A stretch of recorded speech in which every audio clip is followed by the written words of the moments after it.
Good morning mga idol. So ayun, magpapainit muna tayo ng ah, mainit na tubig yan, no? So dahil kagigising ko lang kasi mga idol, tinanghali na, anong oras na? Mag 8:30 na. So tinanghali tayo dahil napuyat. Alam nyo na, buhay content creator, ito lang talagang kalaban natin dito sa sa pagiging vlogger mga idol, kasi yung pakikipag-engage kasi napaka-importante yan. So, yung pakikipag-engage talaga sa kapwa mga content creator. Kahit hindi mo kaibigan, pag dumaan sa wall mo, pansinin mo. Kahit hindi mo followers, pansinin mo. Kaya ako dito ngayon mga idol, ayun, nagpapainit pa lang ako ng tubig dahil magkakape. Gustong gusto ko na magkape. Ayun, makalat pa nga dito sa kusina mga idol, kasi siyempre gabi na ako na pagsara kagabi ng tindahan. So siyempre bawal naman natin sagarin sa pagod yung katawan natin dahil isa lang yung katawan natin.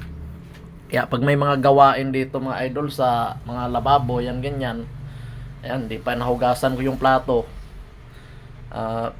pinapabukas ko pa yan bago ko siya hugasan.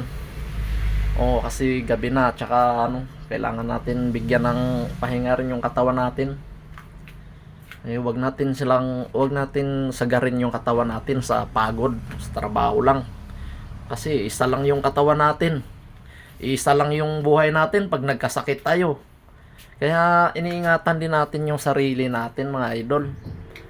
So ang gagawin ko muna nito ngayon mga idol, kasi gusto ko nang magkape. Tapos siyempre unahin muna natin yung sarili natin, magayos. Ayusin muna natin yung sarili natin, kasi di pa rin ako nakapaghilamos din pala.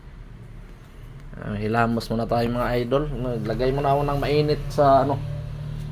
Maghilamos muna tayo kasi may gamit tayong ano sa mukha na mini-maintain ba?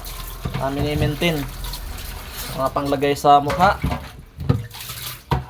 Ang isang sabon lang talaga ginagamit ko mga idol, yung legit na pampaganda at pampagwapo.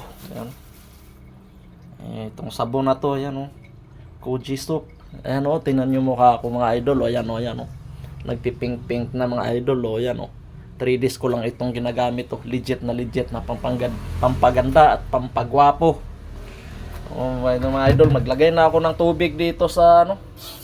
Mas maligamgam kasi kailangan i-mix ito sa ano yan. Yan, tapos ihilamos lang natin yan. Yung tubig na yan para ihilamos mo natin sa mukha natin bago maglagay nitong sabon.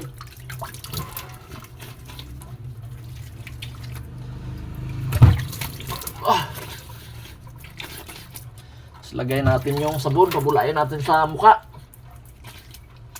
Siyempre kailangan yung maligamgam muna.